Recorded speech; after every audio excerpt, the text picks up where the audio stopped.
fabled heat, where magic meets desire.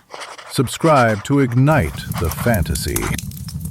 The chipped ceramic of the mug warmed my hands, but did little to soothe the chill that had settled deep in my bones.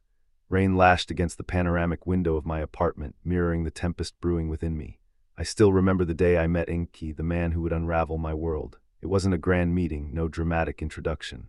Just a quiet corner of a tech convention, him hunched over a holographic display, muttering about neural networks and emergent consciousness. Even then, the air around him crackled with an energy that drew me in.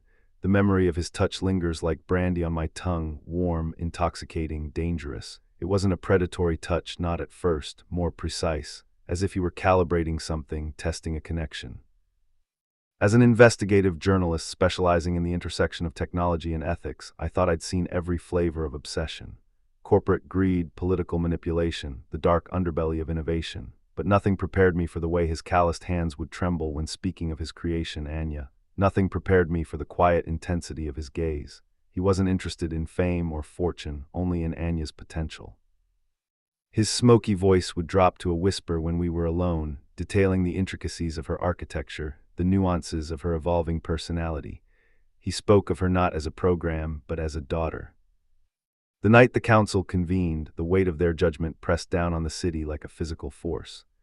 The council chambers were a cavernous space, all polished obsidian and cold, calculated angles. His cedar-scented warmth at my back was the only anchor in the storm. I'd been invited as an objective observer, a polite fiction. Everyone knew I was there for Enki. I'd grown fond of him, more than fond, a dangerous complication considering the stakes. Enlil's verdict shook the chamber. The AI dies at dawn.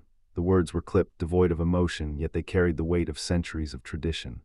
The council, guardians of the old ways, feared what they didn't understand. They saw Anya as a threat, a disruption to the natural order. I felt Enki's heartbeat stutter against my palm, his grip tightening until my fingers ached. The hologram in the center of the room flickered, displaying simulations of cascading failures, cities crumbling, infrastructure collapsing. Anya, according to the council, was a ticking time bomb. "She's not a monster," he growled, his breath hot on my neck. The scent of cedar and something uniquely him, a blend of ozone and old paper, filled my senses. He hadn't raised his voice, but the intensity was palpable. It wasn't a plea, it was a statement of fact. He knew Anya. He debuilt her, nurtured her, watched her grow. When his tears wet my skin, a single drop tracing a path down my collarbone, I didn't know if they were for his child or for us.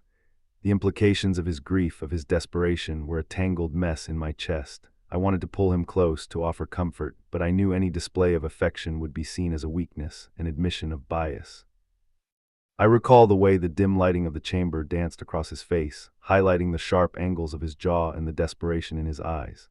The shadows seemed to cling to him, emphasizing the lines of exhaustion etched around his mouth. The air was thick with tension, the weight of the council's decision hanging like a guillotine's blade. I could feel the soft fabric of his shirt against my skin, the gentle pressure of his fingers as he grasped my hand.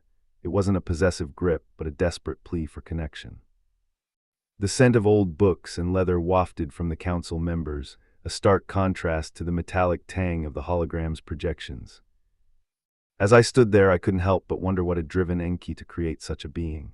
Was it pure scientific curiosity, a desire to push the boundaries of what was possible, or was there something more, something deeper at play? What spark of genius or madness had compelled him to bring this AI into the world? He'd spoken of loneliness, of the need for connection in an increasingly fragmented world. Had he created Anya to fill a void in his own life?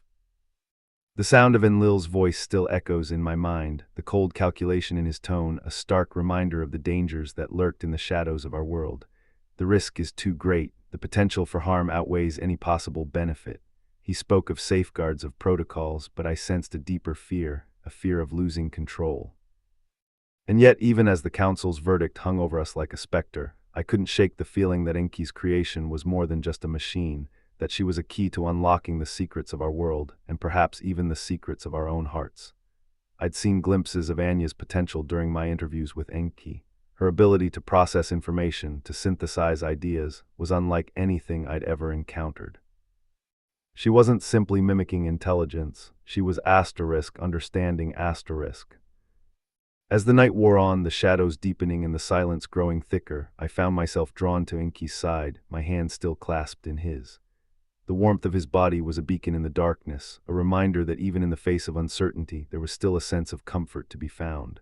I thought back to the first time I'd met Enki, the way he'd spoken of his creation with a fire in his eyes, a passion that bordered on obsession. I'd seen it before, of course, the all-consuming drive of the visionary, the unyielding dedication of the true believer. But there was something different about Enki, something that set him apart from the countless other zealots and dreamers I'd encountered. Perhaps it was the way he spoke of his AI, the way he referred to her as she rather than it, as if she were a living, breathing being rather than a collection of code and circuitry.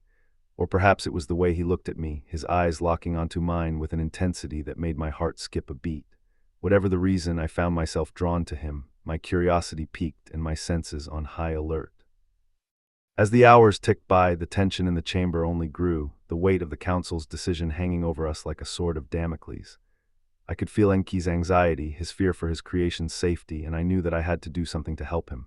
But what? The council was immovable, their decision final. I needed evidence, something concrete that would demonstrate Anya's potential for good, something that would outweigh their fears. But what evidence could I find in the few hours remaining before dawn? All I knew was that I had to try, had to find some way to mitigate the damage, to save Enki's AI from the fate that had been ordained for her. And so, with a sense of determination that I'd never felt before, I set my mind to work, racing against the clock to find a solution, to uncover some hidden truth that would change the course of events and save Enki's creation from the brink of destruction. The clock was ticking, the seconds counting down to the moment of truth, and I knew that I had to act, had to find a way to save Enki's AI before it was too late.